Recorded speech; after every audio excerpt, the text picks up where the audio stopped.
get started. Today on the Specialty Podcast, we have a good friend of mine, Fred Ragsdale.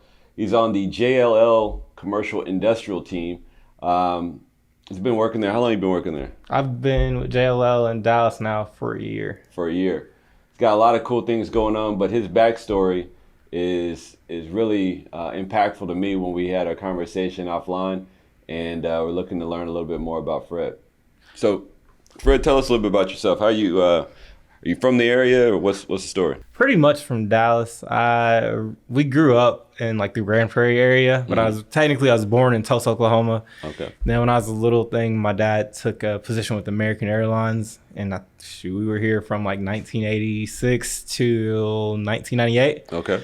And so at that point, I was in middle school. We lived in Kansas City, Missouri. All of my extended family is from Kansas City, and my parents wanted to be closer to their parents. So, high school up there, and then, That's one of my sneak favorite cities. Been a lot of places. Power and Lights, Overland Park, Gates Barbecue. All right, you've been do you hit the essentials? Yeah, I hit the essentials. I know enough to be dangerous. If you can say Gates, then you get credit. I'm almost local. I'm not officially. Fair enough. So played sports. We're in the band. What was your deal in school? So whole time I was growing up, football. Like my dad loved football, and we're huge Kansas City Chiefs fans. So the whole time I was growing up, we were just this football. Pretty much from the time I want to say first grade, I was playing full contact football till I stopped playing at the age of 24, 25. So always had a love affair with football. Yeah. Okay. And what position you play? Wide receiver. Wide receiver. Yeah. Okay. So play football. Were you getting any offers, letters? Were you recruited? Highly recruited? So my story is a little unique. Came up in the Kansas City area when I really started to come into my own playing football. Went to Blue Springs South High School. It's like a suburb of Kansas City on the east side of town. Okay. But is that Kansas City, Missouri? Kansas City, Missouri. Okay. So Blue Springs, Missouri. Okay. But yeah, so there I did pretty well on my high school football team, but I just wasn't necessarily the guy that was getting a look from all the different colleges. Yeah. So about signing day, after football season was over with my senior year in high school, everybody started showing up with all these, letters, and I'm signing letter of intent here and there, and I didn't have anything. Yeah. And playing football in the NFL, it's my dream at that point in life.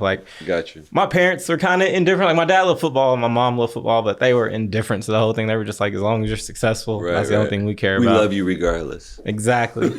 And and they're all in business, and we'll get to that later. Yeah. But so at that point it was just, well, you got a goal. I at that point in my life, I had started to write my goals down on my mirror every day. They were on my mirror, so I had to look at them and face what I was doing and what I wasn't doing to get where I wanted to be. Gotcha. So you have the signing day, which was kind of a big deal for me when I looked around and I started to see, all these other people are, taking advantage of opportunities or, stepping into their futures. And I'm just what am I going to do? I have this dream. Is the only thing I truly really care about at that point in my life. So what are we going to do? Mm-hmm. Are we going to let a person or, someone else dictate what I'm going to do, or are we going to figure this out? Got it.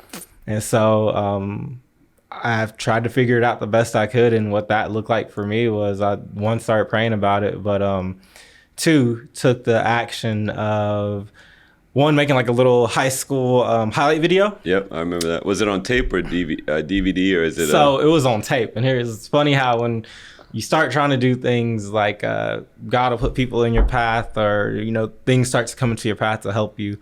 So at the point that I was putting together these videos, right, I think I looked up on ESPN.com and just found every Division I school and just made a list. And I was I'm going to send a videotape to all these schools. Okay. Well, sitting there recording or trying to dub videotapes one after another is a little bit tedious and takes a whole lot of time, especially when you're talking about 65 schools. And so what we ended up doing was my mother had a contact at the local news channel who was just bring us the videotape and we can do them 20 at a time. Oh, and nice. So next thing you know, had all my videotapes made, and I just sent them out to every like major college. I mean, it was anybody who was a Division I school at that time. That's who got the videotape. And I remember I had on my wall like the USPS receipt that it had like all the zip codes that the tapes were sent to. Yep. And as I would get replies one by one, I just highlight it and, you know, make a note if it was good, bad, or, you know, what so they were giving you feedback at what they thought of the tape, or was it just kind of a standard letter like, hey, thanks for sending? Some were standard letters. You know, you're talking about some of the Alabamas of the world. It was, well, I guess Alabama wasn't that good at that time, but it was just like a boilerplate, like, thank you for the interest, you know, blah, blah, blah. But all of a sudden I started getting some videos from some more prominent universities, like University of Arkansas. Who else is on that list? Auburn. Some of the big universities in Missouri and in Kansas started reaching out. So this was your senior year you were doing all this? Yeah, this is like after signing day. So all these groups are already committed to like the kids they're going to bring in on scholarship. And it was just, the responses were generally like, we've never heard of you or seen you. Wow. We've, in some cases, been to your high school and nobody mentioned you.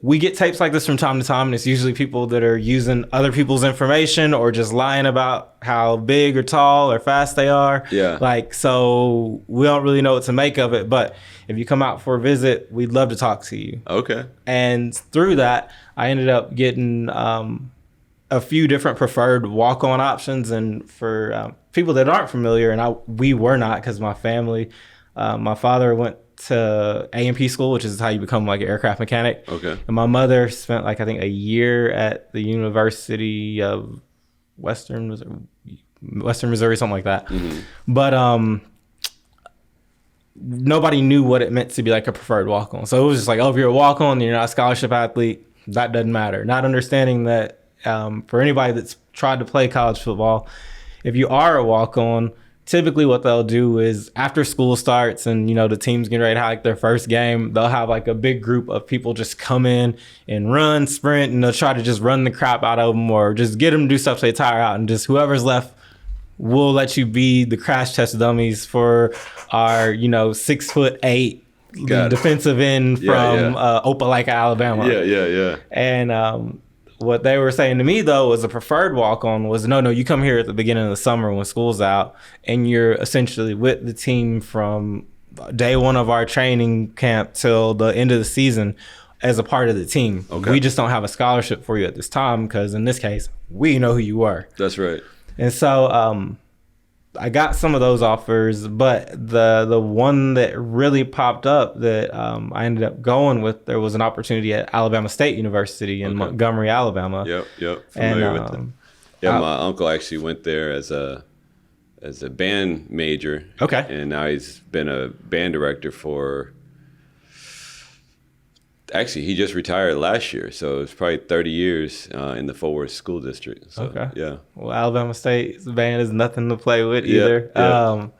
But no, I had the opportunity to go there, and I got a scholarship actually the day that I showed up for summer camp. Like, they were like, everybody said preferred walk-on, but they were like, we will make you a preferred walk-on and we'll get you a scholarship as soon as we can, but we just don't have one. That's right. And literally the day that I got there, it's like kind of an unfortunate story, but they're like, yeah, buddy flunked out of college this summer, so you have a scholarship now. Wow. And so the day I got there, my parents were trying to figure out, you know, how we were going to work it out, and, you know, financial aid and all those things. I'd signed up, but it was still kind of floating in the air. Yeah. And like I said, the day I got there, it was like, scholarship meant to be, take off running. That's so awesome. So you played 4 years there. Mm-hmm. So we come to the 4-year mark. Okay, so your goal is still to be in the NFL. Sure. What happens next? So as far as football is concerned, I wasn't that great my first few. I didn't do that well like my first few years. It was just like a crash course in just life and learning how to play football like amongst men versus like the suburban setting I had come from. Got it. And it's anybody that's played at that level, like you get it really fast. Like I try to tell younger kids or people that are playing sports that are trying to come into their own at a high level, like it's at that level, it is literally a controlled fight. Like if you do not feel like you are fighting for your life when you're out there hitting someone or running a route or doing whatever you're doing, like you have to do it like it's the only thing that matters. So in high school, for me, playing high school basketball, it was just a game, and it was fun. Plus you were with your friends and so forth, and it just was a pure love. When you get to college, it's almost like it's not. I hate to say it's a business, but you feel like you're supposed to be getting paid to be doing this because it's so much work being put into it. That's fair. Yeah, I mean, I felt like I was like, where's my checks? Because I need to be getting a check every 2 weeks to be playing college basketball. Well, I felt like at the college level, I learned how to, to what you're saying, like take it more of a business. It was a business, yeah. I mean, but the shift, nobody ever tells you that. Right. You just think, I'm going to go to college and it's going to be the same experience that I had in high school. It's not like the coaches are wooing you, you're trying to get in and you're not even thinking about as you just mentioned, the competition level. There's, for guys especially, the development level, mentally, physically, and it is 10 times your growth. I mean, I grew 2 inches when I was in college, right?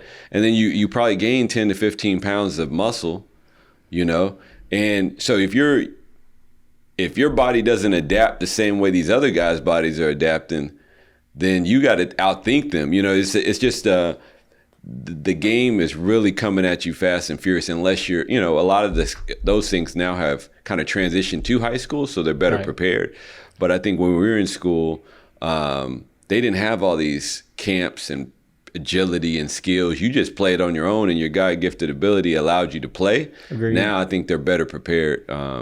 For me, it was a mix of that / my parents just did not know. Like we always loved football and all that stuff, but I remember I had jobs the whole time I was in high school, pretty much all seasons except for football season. Mm-hmm. And my parents would get like kind of irritated if I wasn't working or had like some kind of job. And it literally took like another parent coming out and just like I think it was my junior or senior year, and being like, you don't understand what your son has in front of him. Like, I understand you guys need him to work, but he needs to be at all these camps and these different things because you're talking about $30,000 and $40,000 a year in scholarships that you don't have to foot the bill for. That's right. Like, I get it that you guys want him to be responsible and work, but that $8 an hour ain't worth what he's missing out on. Right. But no, when I say it was more like a job at Alabama State, like maybe it was just for me, I had to learn how to work.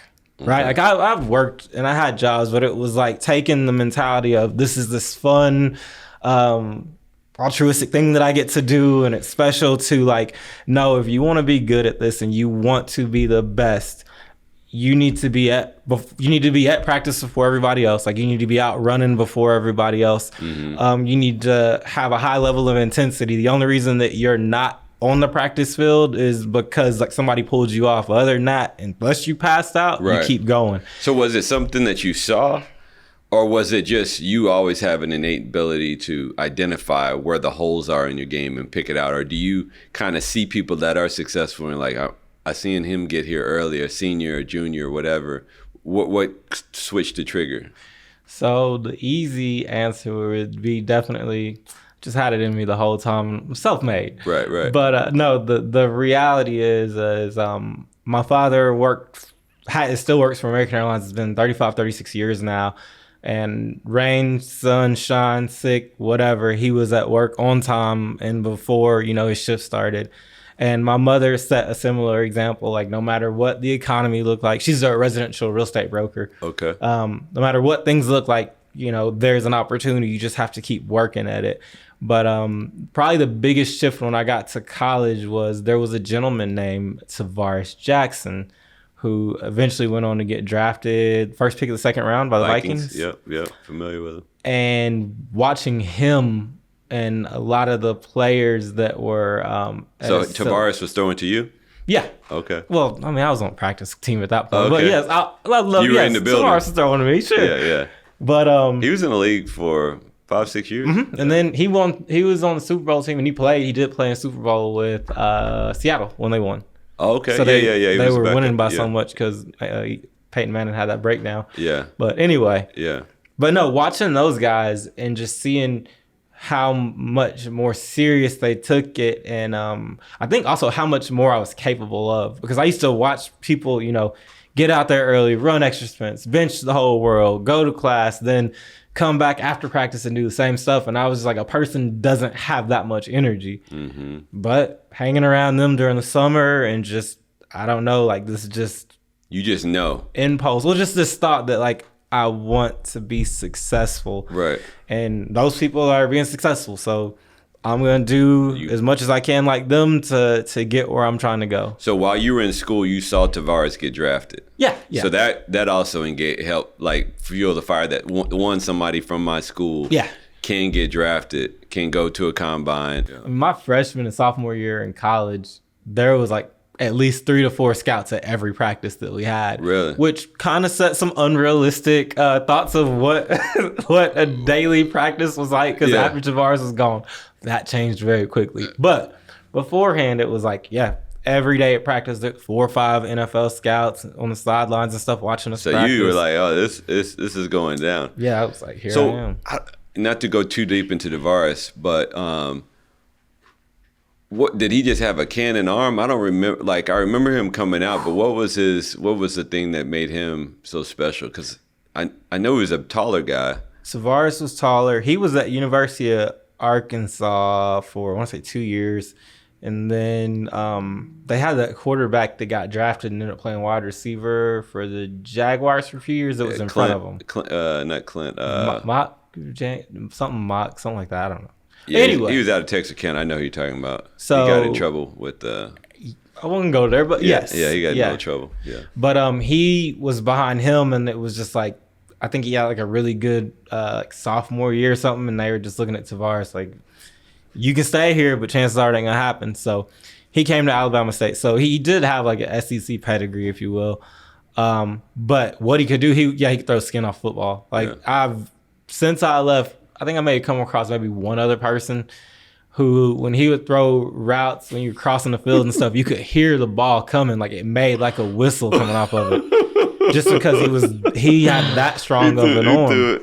He threw like I'm trying to think of the guy. He doesn't take anything off the ball regardless. I know Favre used to do that, but I can't even remember the name. He played at Minnesota too. Culpepper used to have a arm. It'll come to me. Somebody said that there was a guy just would never take nothing off the ball. Yeah. So that could also be problematic for those kind of reasons.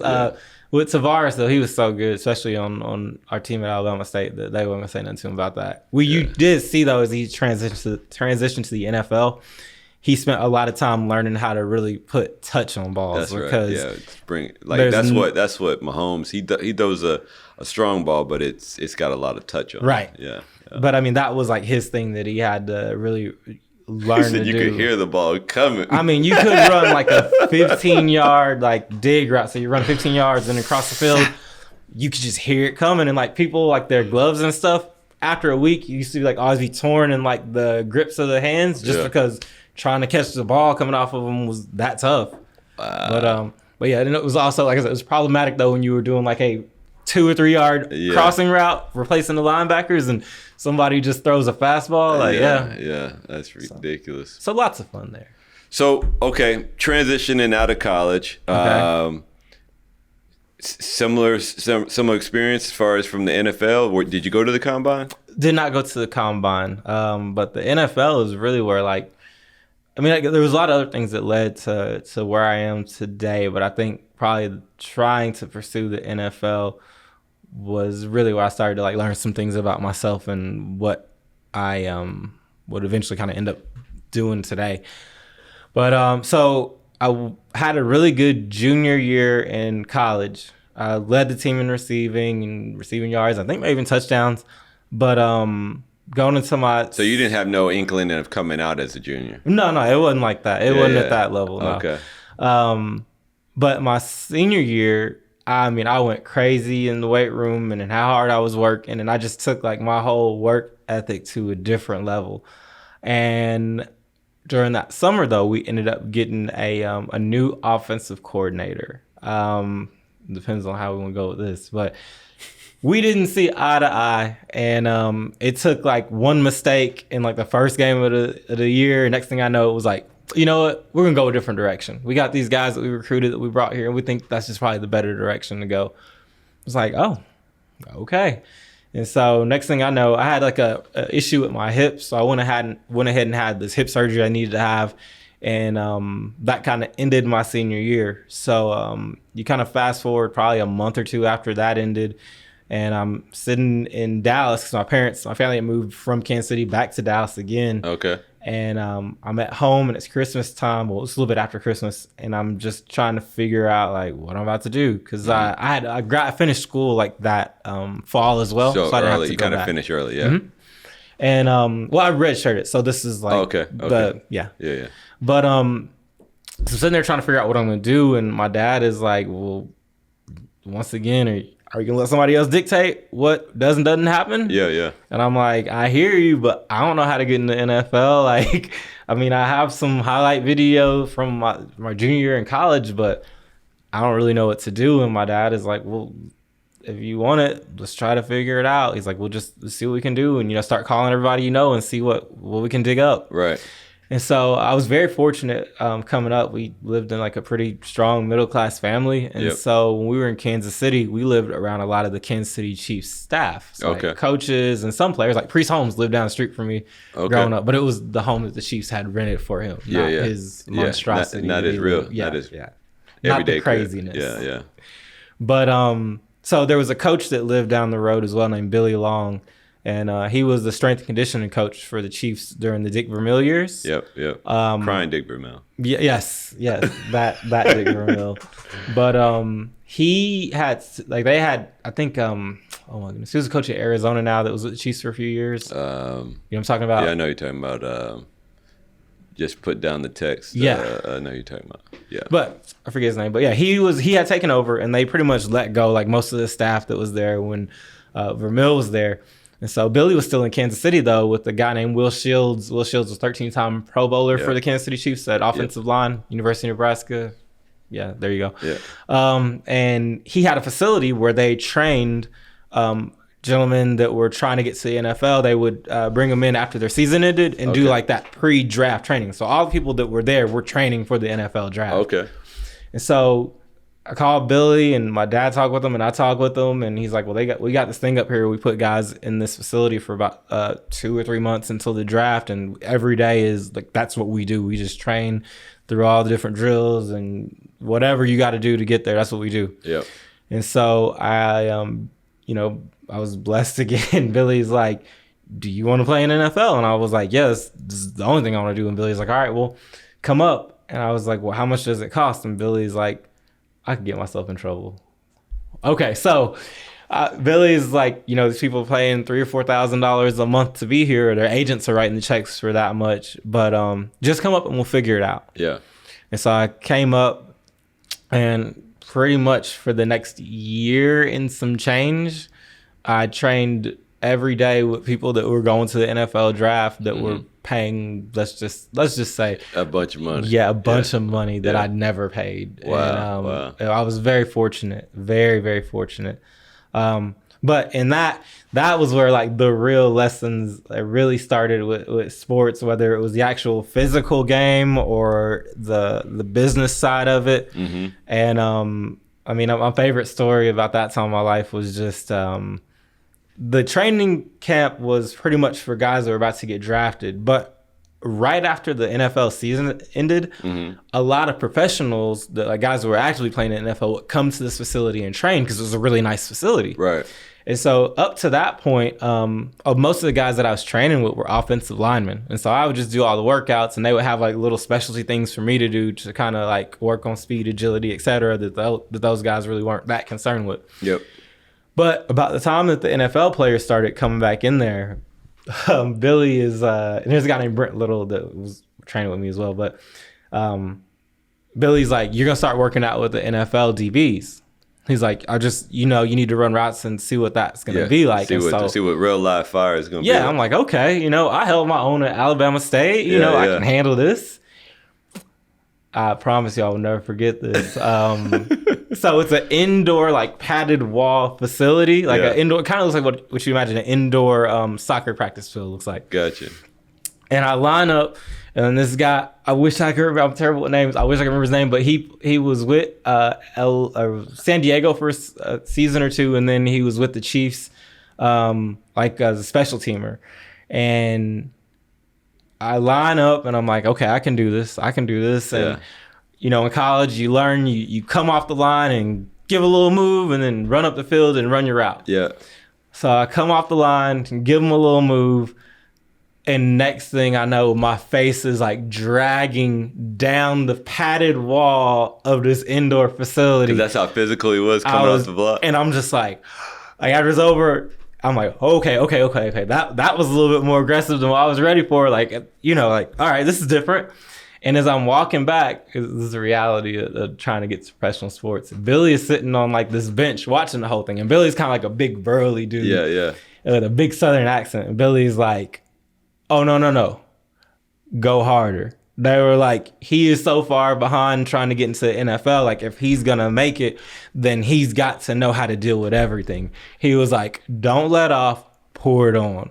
So I'm like, at first I was trying to play it off, but at this point, I kind of got a little shake in my leg. I'm like, this is about to get interesting. So I'm probably already beat upstairs, but I'm like, I'm here. We're going to keep doing this. Yeah. So for about an hour, I just got drugged. Like, it didn't matter what I did. It was just against the wall. And I'm fighting. I'm just against the wall. And I'm just like, this is miserable and also highly embarrassing. Because by this time, there's some other dudes in there like, oh my goodness. Like, this is not going well. So this is just getting off the block. You can't even just... Yeah, we ain't got into an actual route. Like, I wish I could have seen a route. Like, we were so far from a route. It was just...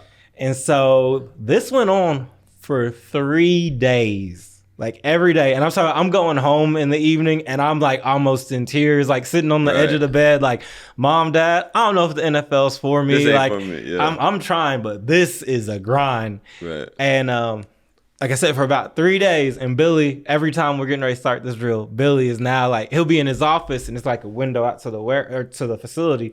He's in his office like, are y'all about to do drills? Oh, hold on, wait for me. I want to see this too.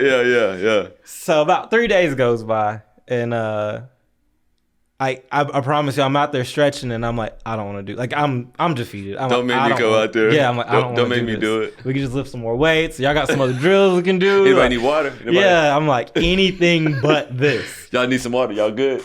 He's like a bartender out there. For real. You Powerade, right? I got you. And so Billy goes, hey, there's some other guys here that I want you to start working out with today. And I was like, I'm all right. So I guess they kicked me to the curb. And there's a guy kind of slowly stretching and sitting on his own, mind his own business, stretching. And there's another gentleman with him too. And so one guy's name is Brent Little, who is a dear friend to this day. Uh-huh. He went to Southern Illinois, and he was with the Chiefs practice squad for a couple of years, and he was in Minnesota with Tavares as well. Okay. And the other guy was a gentleman named Eddie Kennison. Eddie Kennison Wide played receiver. 13 years in the NFL, number 1 draft pick from LSU, spent substantial years with Denver and with Kansas City. Mm-hmm. And when I met him, I believe he was he's trying to go into his 14th year in the NFL. Yeah. And it's funny how, like, sometimes just knowing better can help you do better. Yeah. Because Brent had been watching like the drills and stuff, and he was actually in them too, and he was trying to help me, but he didn't really know what to tell me. Yeah. But when Eddie got in there, it was like day and night. Nothing changed with the way the guys were playing the position as far as like the corners that would cover me. Right. Eddie just started teaching me like these little things, like it's the little things, Fred. It's the little details is what's getting you like beat up. Those dudes aren't any better than you. They might be as fast, maybe a little faster, but they're not better than you. Right. It's the little things. And I went from not being able to get off a line to, I remember there was some times where I ran routes where I would look people off, and other people in the gym thought like I was going a different, like other people like, holy shit, like that. I ain't never seen nobody put a move down like that. And it was just, it got that much better and richer. And it went to the point where I get off line against anybody. It wasn't even a thought. It was the afterthought. I was like, okay. Okay. And so, I mean, really, it got to the point when I was pursuing the NFL where if I got onto a field with anybody that wasn't at that level, like I knew how I was going to make you fall down. Like it wasn't a question. It was like, I'm going to run this route this way and you're going to do this and I'm going to do this. And next thing you know, you'll be stumbling over your feet. Yeah. And so I guess so that's like the football side of it. The more business side of it was, because there's a lot more heartburn coming, was the pursuit of the NFL, right? So I wasn't getting drafted. I wasn't like on ESPN's top 100 list or whatever. I was literally just like, I refuse not to touch my dream. Got it. And so I was like, okay, well, I'm here working out. I was like, but I don't really know what to do now. But there was like NFL scouts and stuff coming in and out of the facility. Yep. And through that, we were fortunate enough that I was able to work out with the Minnesota Vikings, like do a workout for them at the facility with a couple other guys. And so there was that opportunity. But then also, me and Billy were talking one day and I'm like, I don't know what to do. And Billy pulls out this book and it's like essentially like a white pages of NFL teams. And he just sets it on the table. He was like, that's every player, personnel, scout, executive within every NFL team. Start calling. I was like, oh, okay, well, you know, I guess this helps. I got somewhere to start. I got somewhere I can send my video to. Yeah. Lesson in cold calling as far as business goes. Somebody I can send my email to. And Billy's like, no, you got to call these folks. Yeah. And so through that, I started essentially, I didn't understand at the time, but I started cold calling NFL teams. And you start learning, like with any business you're dealing with today, whether you're trying to talk to Coca-Cola or Apple, like you start with, you know, I'm going to talk to the regional manager, you know, at the Apple store that might be able to connect me to the headquarters. And you figure out really quickly, like, these people have no say. Yeah, like, who really has touch. That's and in the NFL, no disrespect to anybody, it's the NFL scout, but it was, for somebody like me, it was a player personnel executive or a general manager. Gotcha. Like the names that you're reading about. Gotcha. And so, had they heard you? Had they heard of you? At that time, no. Okay. But before it was all said and done, they had. Okay. I sent my video to all of them, and I just kept calling them. And that was funny too, because at one point I had called everybody like maybe twice. And I'm talking to my dad, and I'm like, I don't know what else to do. And he's like, keep calling them. I was like, but you know, what if I offend somebody, or what if I piss somebody off, and all of a sudden they don't want to, you know, talk to me anymore. You know, the NFL shuts me out because we get like these, I don't know, people get these preconceived notions about what the road is, or your insecurity starts to come out. And my dad just looked at me and he was like, well, what happens if you don't call them? And I was like, well, nothing. He's like, well, do you get in the NFL that way? And I was like, no. He's like, do they even know who you are? Right. And I said, no. And keep fucking calling them. That's right. And so I just kept calling them, and then I got even more emboldened at that point. And I started going to NFL front offices with like my videotape, and like I found like the best suit I had, like ironed my shirt, man. Here's a fun story. The very first team that I did this with, so my dream was always play for the Kansas City Chiefs. Like that was like, if I could live my dream, I'll play for Kansas City Chiefs. Yep. And I'm like, okay, so what are we gonna do? Like, they don't really know who you are. You made your cold calls. We called them, sent the videotapes, but no response. So we're gonna go to the front office because I was living in Kansas City at the time. Got it. Put on my best suit, go up to the facility. I mean, I get to the guard shack, and mind you, I'm shaking. Like, it's just, I'm not gonna make this sound like I was just cold. No, I'm shaking, and I'm just like, see how this goes. And so I go in, and the security guy lets me in, and I walk up to the secretary, and she's like, "Who are you here to see?" And I tell her, I think it was a guy named Ray Farmer. He ended up with the Cleveland before they got the quarterbacks that they have now. But anyway, Ray Farmer. And Ray and his assistant come out, and I'm like, you know, I tell them who I am, and I kind of talk a little about myself, and I'm like, here's my information, my video. You know, I really appreciate if you all give me a real look, and you know, hopefully an opportunity can come out of it. And they're like, all right. So they watch the video, and I leave there and immediately go to a job where I'm waiting tables. Yeah. And sitting at this restaurant waiting tables, and I'm just like, my So shift. the video was of you running routes against NFL guys, or was it? That and also like my college Okay, highlight so I didn't tapes. know if you had included that. Okay. Yeah. So we're like okay. building like a whole little profile Okay. about what I can do. Yeah. And so they get this video, and they watch it while I'm at my job waiting tables at Bonefish Grill. Bonefish. Good place. But they call me like 2 hours later. So I'm like, oh my goodness, like this is it. So I run to the Don't ever back. come to my office again, though. The story's gonna get interesting. So I go to the back of the restaurant, take this phone call, and it's like, hey, this is so and so, Kansas City Chiefs. And dude is just like, you wasted our time. You have no chance of ever playing for the Kansas City Chiefs. Like, this is one of the worst tapes I've ever seen in my life. And he's just ripping me. Wow. And I'm just like silent. And he's like, you'll never play NFL, blah, blah, blah, etc. Hang up the phone. And I'm just sitting there. And I'll be very candid. Like, I'm in tears. Right, in the bathroom at work. 6'2", like 200-pound muscular dude. I'm in tears in the bathroom. And I'm just like, I guess I'm not good enough, and I've truly wasted my time. Right. And as I'm sitting there in the bathroom, I'm just like, are you going to let somebody else dictate what you do with your life? Right. He has an opinion. Everybody has an opinion. Are you going to let another man tell you what you can and cannot do in this world? And I'm just like, as shitty as it feels, as bad as this feels right now, like, no, we're just going to keep fighting for it. Yep. And to summarize, I mean, I won't jump to the whole thing. I ended up going to front offices for the Washington Redskins, the New York Giants, Baltimore Ravens, the both New York teams. I think I said that. New York Jets and Giants. Okay. And I feel like I'm missing somebody, but so you just hit the coast. Yeah, I was living on the coast at that point, but I just going up and down the coast, visiting every team, dropping off my video. I'm not scared no more now. I didn't have like the worst thrown at me you could throw at somebody. I'm like, I don't care. They threw the sink at you already. And so through all that, I ended up getting a workout with the Miami Dolphins. And in this workout, it was a private workout. It was like me and I think 4 or 5 other guys. And after the workout, the scout that put us through the workout is just like, hey, the NFL ain't for everybody. I don't want to hurt anybody's feelings here, but there's a lot of good opportunities with arena football and these other different venues you can go into.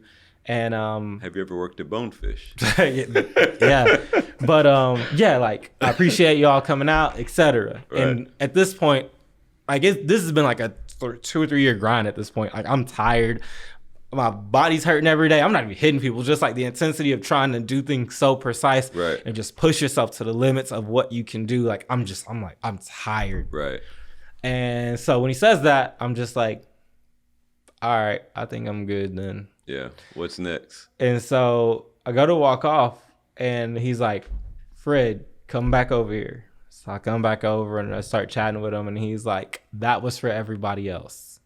You, sir, can play in the NFL. It is just a matter of the opportunity coming. And when you start doing things at that level, you understand that opportunities aren't just about how good you are or what your name is. There's a lot of ancillary things that start to play into that. Mm-hmm. And he's just like, it's just about getting the right opportunity. Mm-hmm. He was like, you can play. He's like, there is no doubt about it. He's like, you just walked up and down this field and walked circles around people. He's like, you can play at this level. It's just the right opportunity has to open up. And so he was like, I think it was either into the beginning of an NFL season, but he's like, when we start our spring stuff, he's like, we're going to bring you back out and, we'll put you through the workout and stuff again. And then hopefully we can bring you on with us like during our off-season training, etc. Yeah. Short version of the story goes, I had like a torn muscle in my hip that flared back up again. And then a week before this workout, I got the worst case of plantar fasciitis a person could ever get. Wow. Like, I literally thought I had broken my leg. I was just running little shuttle sprints, just trying to like work on some footwork stuff. And my bottom of my foot just kind of pinched. And like an hour later, I couldn't walk. Wow. And so I'm like looking at the opportunity and I'm like, I can't walk. Like, how am I going to do a workout for somebody? And I think somewhere in the midst of all that, I was just finally like, You were good. You already got confirmation you could play. I was I think I'm good. Like I was like, I think I'm good with this. Just the fact that he validated that work was good enough. You know what I mean? And there were several teams that actually did that. The New York Giants. I saved this letter. The New York Giants actually sent me a letter that was like on a similar note.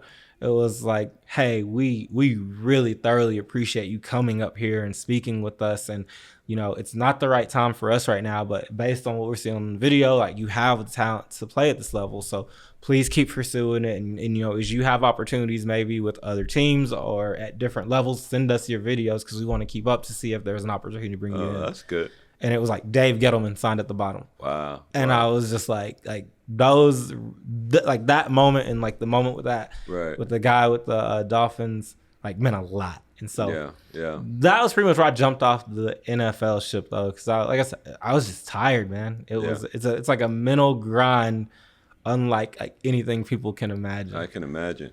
So transitioning from sports to business, what does that look like?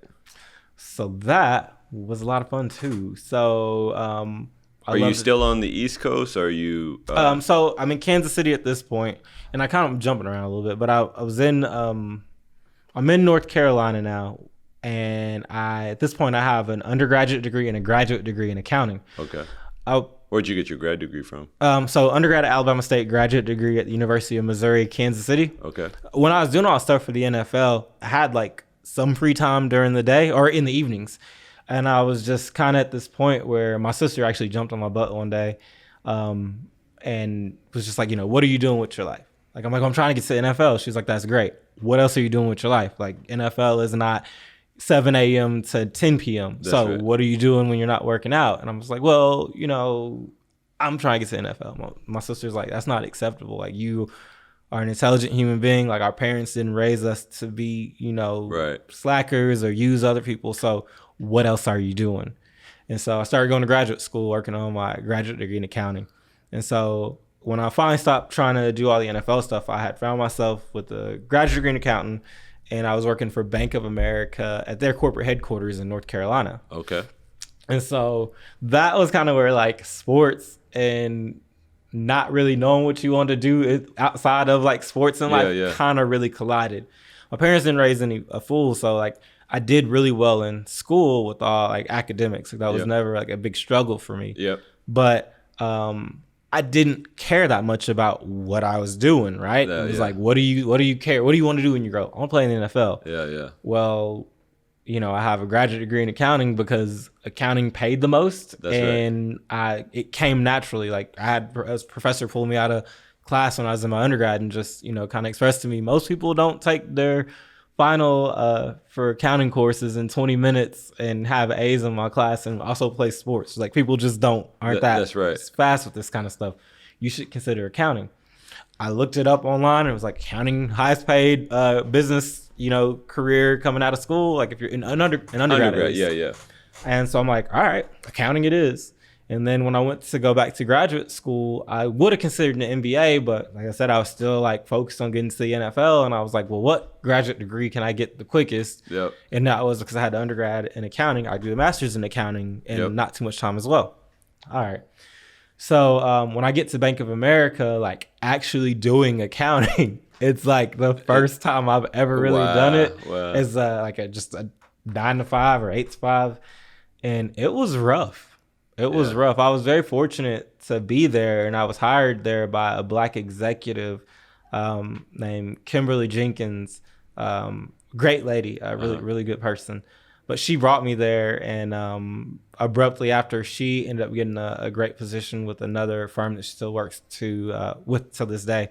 But I was working in accounting and finance, sitting in a cubicle.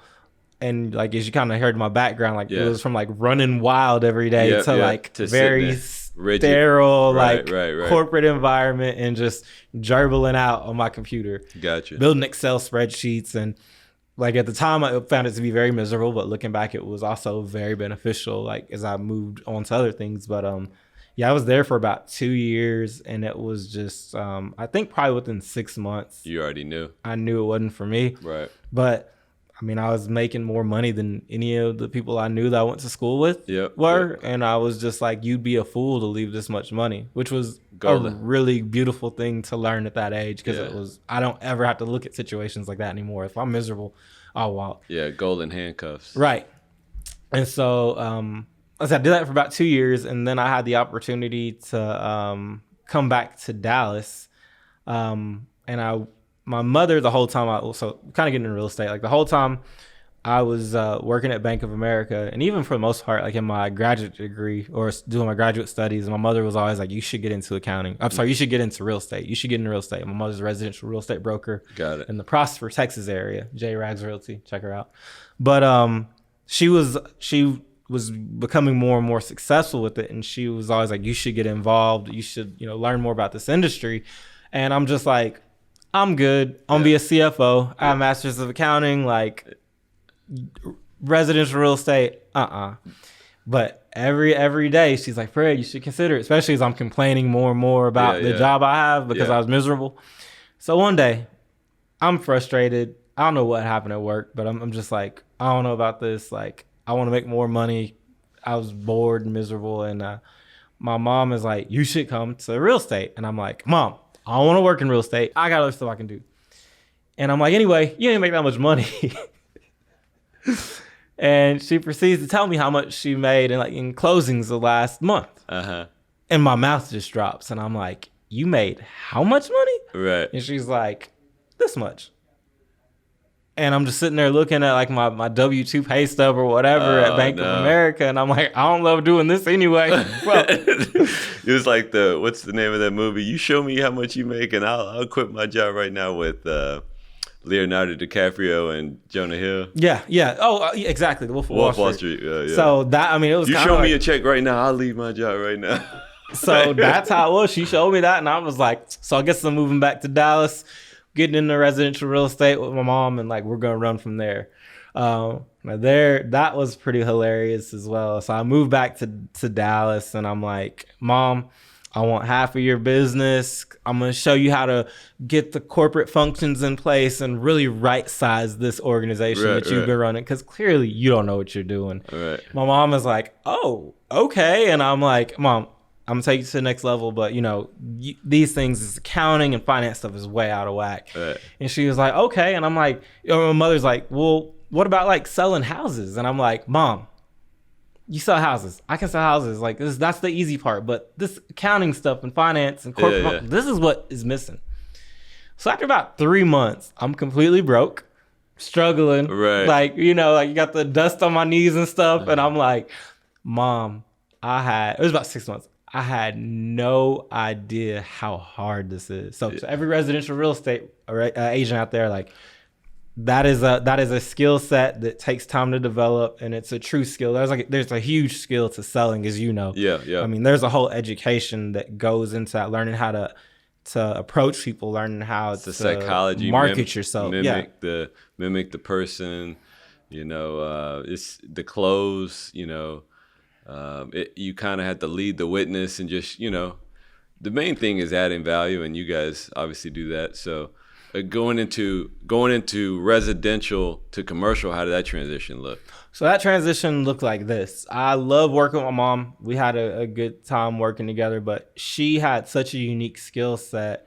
My mother's the type of person that she could walk into any like restaurant, meeting room, anywhere, and find 2 or 3 people that will want to buy a home. Like I've seen it over and over again.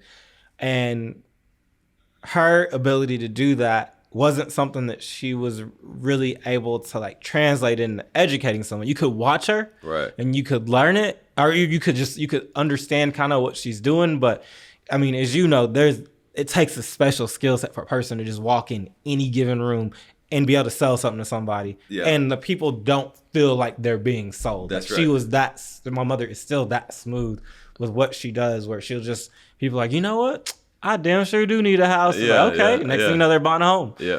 But so at a point, I was like, I really want to be able to learn this art, and I also don't want to leave my education on the ground. Yeah. Not that it's on the ground, but I have this finance skill set, and I really want to be able to leverage it. And I was like, well, how can I leverage this? So that came in the form of commercial real estate. So it was like, business meets real estate. I'm not at a cubicle, like Bank of America, but I'm not necessarily just like chasing my tail, so to speak, like it kind of was with my mom. And I had to give my mom a lot of credit. Like I have a massive amount of respect for what my mother does now, Janie Ragsdale, and how she approaches her business, just because it's very impressive once you understand that everybody can't do that. That's right. So anyway. And your sister's in the business too, isn't she? Oh, forgot that part. So yeah, me and all my sisters were all like, we'll never work in real estate. My little sister's story's even better, and she'll kill me for telling it, but whatever. She was the one that was like, she fought my mom tooth and nail. She had graduated from college. She was working a small job. I won't throw out the name.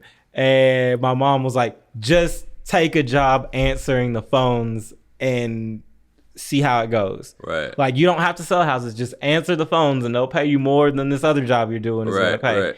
My sister begrudgingly is like, all right, I'll give it a shot. Within 6 months, she was like selling homes by accident. Wow. Within a year, she was one of the top salespeople at the company she worked for. She works for a home developer. So like when the new home construction, Prosper, Frisco, etc. Yeah. So she was an on-site salesperson for them. And I mean, once she got a taste of that world and she saw how good she was at it, because for her, I think my sister, it was, she never really knew what she was good at. And when she stepped into that world and was like, oh, I'm good at this. Yeah. And then she figured out not only she's good, she's damn good at it. That's right. She's been running ever since. And she's like the top 1 or 2 salespeople for every company she's worked for, which is I think 2 companies. But I mean, that's her world, and she's been very successful for that. Wow. So. That's awesome. All that to say, I have my other sister. She works in real estate as well. She more dabbles than is like all got in. It. But got it. So it's a family affair. Yeah, all of us. Like, no, we all try to run from it, and now this is what we do. Yeah, it's the way it is, man. My dad's at pharmaceutical sales for a long time. He wanted me to be in the game. I personally didn't want to be a salesman. Kind of the same, right? You want to blaze your own trail. And every position I've been in throughout life has been in a sales capacity, business development, or some sort of branding. We're like 2 peas in a pod. So you end up, trying to run from something that's, innate. Agreed. Just because you're trying to, make your own identity. Agreed. But ultimately, most times your parents' traits that you've seen and you've seen how they maneuver comes the most natural, and you end up using those as your tool set when you're out in the real world doing your own thing. So well, I mean, that's part of like you're saying, it's the beauty of it. And then when I look even back, like as I look back at my story, and not that I've gotten anywhere particularly great, but just I've been very fortunate. I'm not discounting where I am, but right. Just looking back, like there was little things along the way, like even before I started like trying to cold call college teams or trying to call on NFL teams. One of the things my mom used to do with us when we were kids was I spent every summer in Kansas City before we moved there working with my grandfather, and who was a master plumber. Okay. And so I didn't know how to do anything, but I just carried around the buckets and was on these job sites where my grandfather was, putting in, commercial grade plumbing lines for neighborhoods or building out plumbing for warehouses, and just always being around that and seeing how he paid people and seeing, the way they accounted for everything going on in the business. Yep. And then also on like the sales side, me and all my sisters laugh about this now, but when we were probably 7 to 8 years old, we would go to the grocery store. Mm-hmm. And mom was like, you guys want some candy? We were like, of course we want candy. Yeah. And she's like, okay, 5 business cards, get them out. And so we would, and all of our hair would be cut and done up, because mom was a hairstylist at that time. She had beauty shops when we were a lot younger. Okay. And then when we moved to Kansas City, she sold those and got into real estate. Okay. But when she was doing that, though, she'd give us all 5 business cards, get the business cards out. And so we walk up to random people and we're like, excuse me, mister, or excuse me, ma'am. Like, that's sweet. My mother owns this. Idea. And it was funny at the time. I was like, okay, we're getting candy, whatever. Not understanding, like, people don't like walking up to people and talking to them. And you're having it, like, inbred in, like, who you are. That's right. At 7 and 8 years old. That's awesome. That was how we all kind of grew up. So anyway, yeah. That's exactly the kind of stuff that again, my dad and my mom both put those kind of things in part of you. I used to do expense reports when I was like 15. Okay. Okay. So, okay. but I was just helping them out. I was like his Right. assistant, but those things kind of lead to where you're at now. So at the organization that you're with now, it's a pretty high powered company from a standpoint of just branding and so forth. How, Sure. how did you get there? So JLL, how I ended up here was when I got into commercial real estate. I had the great fortune of speaking with a gentleman who owned a whole bunch of laundromats in outside of Las Vegas. They do all like the laundry, like bed sheets and all that stuff for the hotels. Okay. And so I'm working with the good firm here in Dallas at first called Wingert Real Estate. Jason Wingert, really good guy. And we're chasing pretty much like every type of business. Like there's not really an asset class specification, or I'm not really a specialist in anything. And so I'm having coffee with this gentleman one morning, and I'm just like, I knew I didn't know anything, but I didn't know what I didn't know, right? Yeah. And so I'm just like, whenever I met somebody really successful at that point, or what I perceived to be very successful, I would always ask that person, and I try to still do it now, like, do you have any wisdom for somebody like me, whether it's in life or in business? And the guy just kind of looks at me. He's like, you seem like a really sharp person, Fred. He's like, what I would tell you is you can do really well in this business, chasing every asset class, doing any deal that comes to you. He's like, you can do well that way. He's like, there's people that are successful that way. He's like, but the ultra successful people that really build skylines and drive economies are specialized. That's right. You specialize in, like, if it's a smaller city, then you specialize in nothing but a portion of that city. Got it. Or if you're in Dallas, you specialize with an asset class. Like if you're going to work in retail, then you need to have like a focus on where all the major retail spots are. Or in my case, if you're going to work in industrial, you need to understand nothing but industrial buildings, maybe at a certain size level and up or size level and down. Got it. And then you build from there, because as you become an expert in a given area, it builds upon itself. So once you're an expert, then people will start asking you and coming to you as the knowledge expert for that area to know what's going on with their neighbors, or what's going on, in the market, or who's getting ready to bring what building out the ground. Right. And those will create opportunities depending on what kind of direction you take your career. Right. If you want to work on like the agency side representing landlords, or if you want to represent tenants, then they'll start to build upon each other, and you can become, the international broker that you might envision yourself to be. Right. But if you're all things, it's riches in the niches. Right. Kind of, yeah. And so from there, it was kind of in the back of my mind, okay, like, I guess I need to specialize. And I had I kind of started to test the market again with some other brokerages, some of the large, like the big four firms, we'll call it. And what are the big four? So your big four real estate firms are going to be Jones Lang LaSalle, or JLL, CBRE, Cushman Wakefield, and Colliers. And there's other really great firms like outside of that. Like those are by no means the absolutes, but those are just kind of the major players you'll see like around the globe. And so I'd interviewed with one of those firms literally 10 times, driving from downtown Dallas back up to Prosper, where my parents were living. Okay. And what does that interview look like? I mean, are they just trying to get a sense for your background? What are they looking for? So I'll probably say they're trying to get a sense for your background and your knowledge and your ability to, go and perform at the level that they need you to, or be able to hold your own in the market, et cetera. Is it a highly competitive, type to get into these firms, or is it a really kind of in pharmaceutical sales, like at one time it was a very intense process to get into that industry. With commercial real estate, is it you got to go to a lot of network events, really get into the culture, or is there like steps that most people take to kind of get into the industry? Because there's a lot of realtors, right? Yeah. But there's not a lot of commercial realtors. That's fair. So, like with your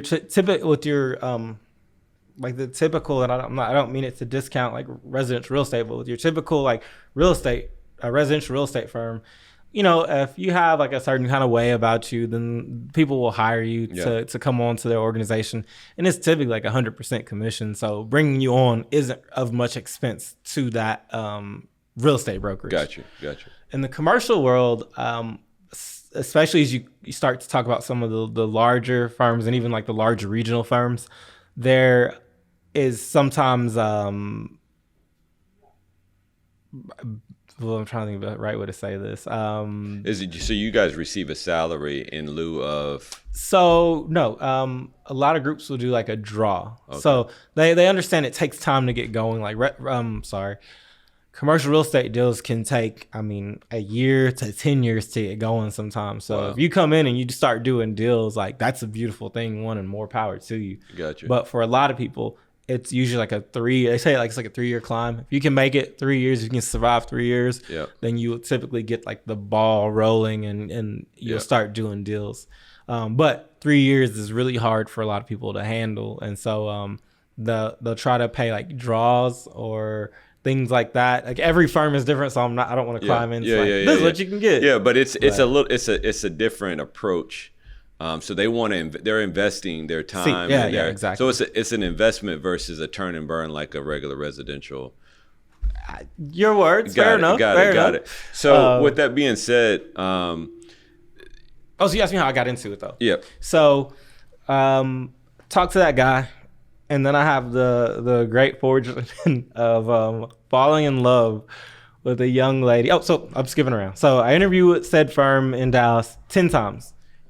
Interview, get to the end, and then they just stop talking. Never say another word. I'm calling them, trying to figure out what's going on, or like, is there going to be an opportunity? Refuse to pick up the phone. Wow. To this day, I still don't know what happened. If I ever see the people again, I will happily like talk to them because I'm better for it. No idea what happened. They just stopped talking, never gave me a response after 10 interviews. So So be patient and just keep trying to be persistent with whoever's out there trying to get into the commercial world. Yeah. But I fall in love, and this is kind of like the embarrassing part of the story, but whatever. Hey. Young lady that I'm dating is not from the United States and has to take a job with a large candy company in Pennsylvania. You can figure that one out pretty quick. All right, so where were you working? Because you're trying to get into commercial. So exactly. Were you doing residential at the time? No, I was working with the Wingert Real Estate. So it wasn't it's kind of more of an upstart. Yeah, but it wasn't like one of the big firms.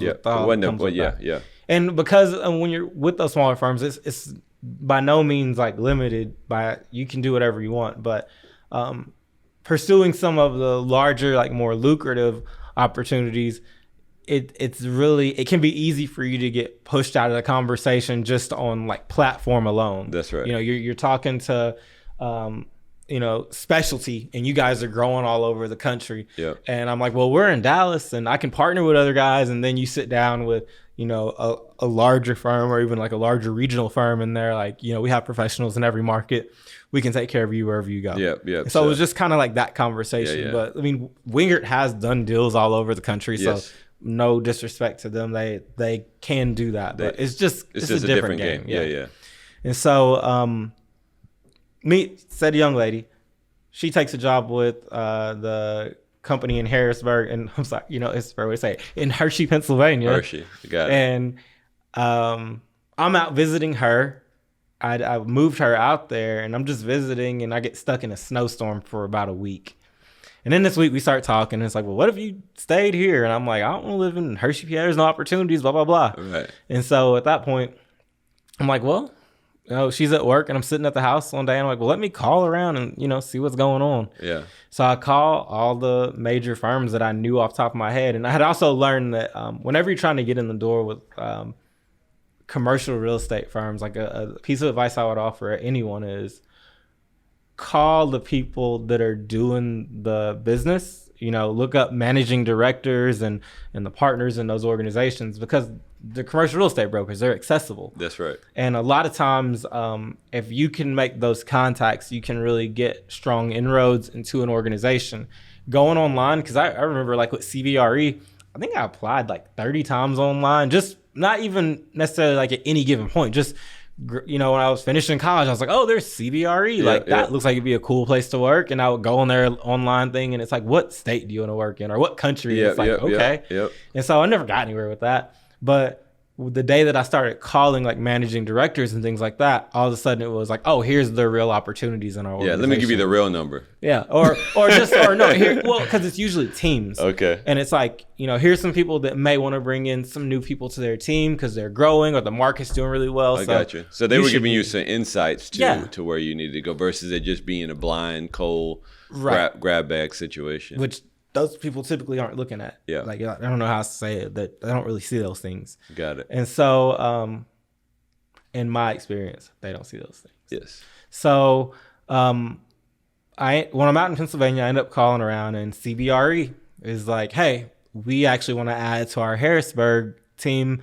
They're growing. We're doing a lot of business there. And mind you, I'm pretty oblivious to big scale commercial real estate at this point. Like I just know like buildings. Yep. And so as I start having the conversation and I sit down with the team in PA, like I'm kind of learning like, oh, like Eastern PA, I-78, 81 corridor is pretty much where like 80% of goods move that are going to Boston, New York, Philly, Baltimore, DC. That's the industrial hub. If you count like, I've been saying like 100 miles, you count like 200 miles around anywhere around Harrisburg, you can, if there's a company that has some kind of packaged good or some kind of tangible good that's distributed, you can find their warehouse or a 3PL partner they're working with or third party logistics firm they're working with in that region. It's similar to our South Dallas area, right? No, it was DFW as a whole. DFW it's like, so the major hubs in the country are Los Angeles, the Inland Empire, and then there's like Dallas Fort Worth area.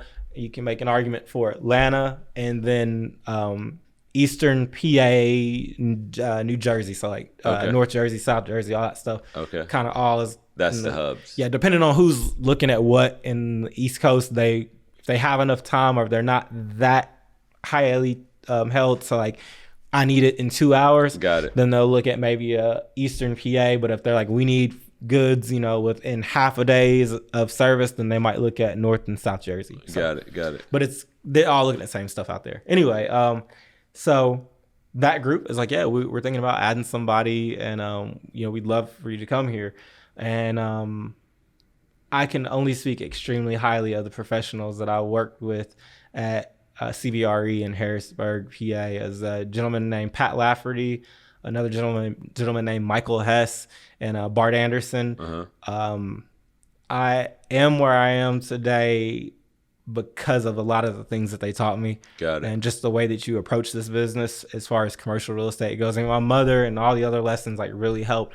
But those gentlemen gave me a lot of visibility into the markets that we work in, like the decision makers within real estate investment trusts, how development deals really unfold. They laid it out. They laid it out, and they put me in it. They were your, what's the wide receiver in Minnesota to parallel the sports and Eddie Kinnison. Yeah. They were your Eddie Kinnison. Yeah, exactly. Like, no, here's the way you were running routes. Yeah, I was getting smashed against the wall. But then they laid it out. It's like, hey man, you need to do this jab step. You need to. Yeah, and so like I said, I can only speak extremely highly of those guys because they really gave me an inroads into the commercial real estate business and just that's great, knowing how deals are done and how to operate as a professional. So kudos to them. And are they still doing their thing up there? Mm-hmm. They're still a team in that area. Okay.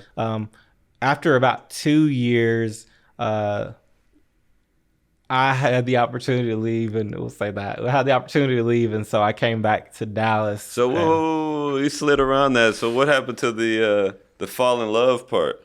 So you grow as professionals, and what had happened was what had happened. It was just you start seeing the kinds of money that are made, or the maybe not kinds of money are made, but just like you start to see what being in front of deals looks like, and that team was very open and welcome to me learning. But I don't ever think it was really set up for a fourth partner, so to speak. Gotcha. And so as I started to kind of grow and start to like get like some of my own deals going, it wasn't the ideal fit, and that's like the best way to put it. It just wasn't the ideal fit at that No, point. no. I was talking about the girlfriend. Oh, well, thank you for switching that up. Now I already buried myself in that. So girlfriend, there's a lesson. So she is somewhere in Canada now, if I'm not mistaken. I have not spoken to her in a few years. But we were just different. Yeah. Yeah, the way that we handled life yeah. was just different. Okay, so okay. We went our separate ways right. and had our fun in You're Chocolate City. You are available now for those that are. No, I'm not. Oh, you're not available? No, he's off the market. Okay, he's off the market. Don't do that to me. Scratch that. No comment. Okay, he's off the market. All right, could be up as this once this is posted, he may be back on the market, but we'll leave that to the comments in the LinkedIn and so forth. Stay out of that. All right, so transitioning on today, what you have cooking? Today I'm working with JLL here in Dallas. Part of the industrial and supply chain team we have there. So we have a focus at JLL around supply chain and logistics with our industrial team. It's kind of just taking the approach to the business, ideally to like another level.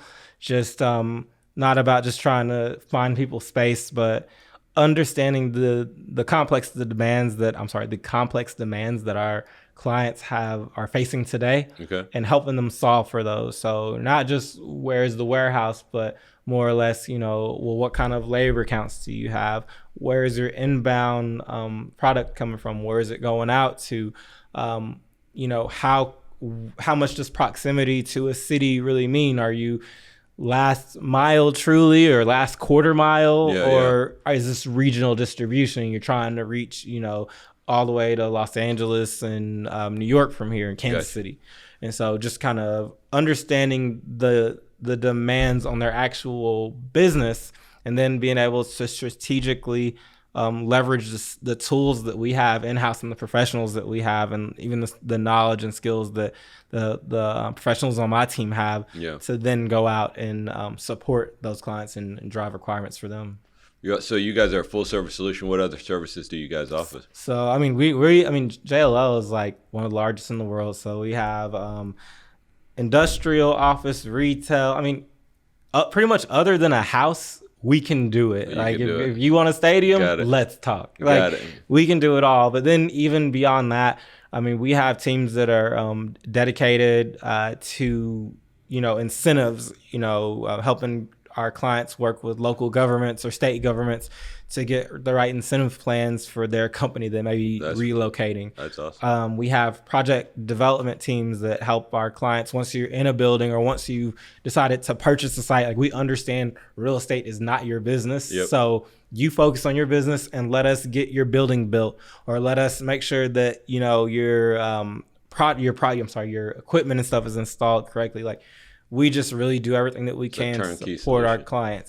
Just so you make your move and we get your operation, set up, and then you go back to doing whatever your business is in that new place. That's awesome. That's awesome. So do you feel like this is a really good fit for you? You've obviously been and tried a couple different things. Yes, I've tried a lot of things. I mean, I definitely enjoy the business that I'm in now. I enjoy the challenges of it. It's kind of like one of the things that football taught me. Like when I was talking about learning how to really work, like you kind of have to enjoy the grind. And sometimes, I mean, especially in real estate, like it's not fun sometimes. You're calling people and getting hung up on. But I mean, it's like kind of, I've been reading this book. Who is this one? Not John Maxwell. Oh my goodness. He wrote the book Outliers. What's the name of the book? You know what I'm talking about? Now I'm gonna hesitate. It's not John Maxwell. Malcolm Gladwell. Malcolm Gladwell. Yeah. So I read Outliers on 10,000 hours. And so, but not just that, but just his not new book, but a book I read of his recently as well was David and Goliath. It was just talking about like why sometimes people and not that I've been oppressed any worse than like many people throughout history, but just like that phone call in the bathroom, waiting tables from the Kansas City Chiefs, like you can't really do too much worse than me than that from like a Yep. from calling on a business perspective. Yep. And so you have to really be able to like lean on things like that when people don't want to talk to you, and the secretary gives you a runaround. You need those moments. I think, we talked about this in some of the other podcasts. I talk about my kids. So, as a parent, and just in all facets, you want your kids to have better, right? So you're trying to shield them from those moments, right? Because those moments are the ones that stuck with you. And to me, those are the moments you want to have. You just don't want them to kill you, right? You want those moments because those are the moments that you reach back and you dig deeper, whether you're in the gym or whether you're at work. I mean, to buy this business, this is something I wanted to do 15 years ago. I wanted to buy a business, and I wanted to be kind of a generational wealth type of thing, legacy deal. This business has been around for 35 years. But through that journey, it was a situation of it wasn't the right time, right? And so when I say it wasn't the right time, literally I looked at 1,000 business plans. I took my own MBA of reading financials and reading businesses and understanding why was a business successful, why weren't business sellable. So I had that whole, you talking about a process, right. Everybody's got their process. And so for me, I think if you get things too early, and it wasn't hard to get to, then it's not worth it. I have a whole new perspective on just the grind and teaching my family and people around me and teaching the team here about you got to enjoy the process, whether it's we get a bad rating or review, which I hope we never get because we've got great reviews. But if we don't get a deal, what is it going to take? Are we making our numbers this year? And really trying to learn from the good, the bad. And if it is good, enjoy that moment, but don't relish in it. It's very sports cliche, but take good, it. Don't get too high with the highs. Don't get too low with the lows. And but you got to take those. Hey, when I signed the deal here to get this business, it was like the American Idol moment. Like, I'm going to Vegas. And then the next day I'm like, how am I gonna pay for it? You know what I'm saying? Like, so you have these moments where you're that you just talked about that still are like you could see everything that was happening. Like you feel like you're in that space. I can almost name everything in that bathroom. I'm telling you, man, you can. It's that clear of a picture. There's certain moments like that you kind of feed off of to empower your journey and like where you're at now. And when we first talked a while back and you were telling me that, I was like, man, that's a hell of a story. Just the phases, right? The different phases of somebody's path to success, because the people that see you now think that you were given this. That's fair. You know what I'm saying? They think that you just, hey man, you got a good family, your sister's in the business and this and that. And they don't understand how many nights you read Malcolm Gladwell, how many, like the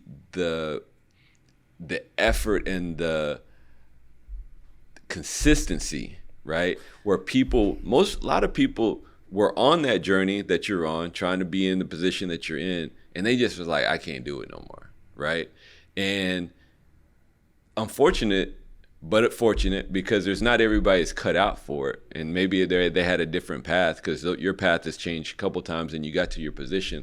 But the reason why we had this podcast is just to kind of tell the stories of those that are doing well and that are wanting to do better, so that people can understand, like, we just didn't walk into these situations. I didn't walk into this situation. I mean, Chase, videographer, there's a series of events. He played basketball. I played basketball. He went to my dad's college. Okay. So, there was some synergies there. When you talk about picking up the phone and calling, for people to take that effort to call versus sending in a resume, the last couple of people I interviewed, it's because they called me and they were like, hey man, I seen your videos, or I saw this, or I think you guys are doing a great job. I just sent in a bunch of resumes and crossed my fingers that somebody calls me. So all those points that you talked about, I'm living it now, or I've seen it. And I'm sure everybody that's semblance of success have had different points and stories that are stuff launching pads. But going back to your original point, you got to have the bad to know what the sweet really is. That's So it's just been good, man, just to chop it up with you, and obviously Likewise. seeing a person of color doing their thing, it's great. And I think that you have a bright future within the Dallas area and doing whatever you do. Obviously, you've shown the persistence and the consistency to keep the needle moving and growing. And like I said, I hope to keep having you as a friend, and also work with you here in the future. Definitely doing some look other forward projects. to working together. Hopefully, we can send. When business comes your way, usually there's some kind of event. But hopefully, we can keep sending business your way as well, and get some projects in front of your team. So that's right. Well, hey, I enjoyed it. This is Fred Ragsdale, aka Rags, if you get that close to him, and it's been some great stories. And see y'all on the other side. Thanks.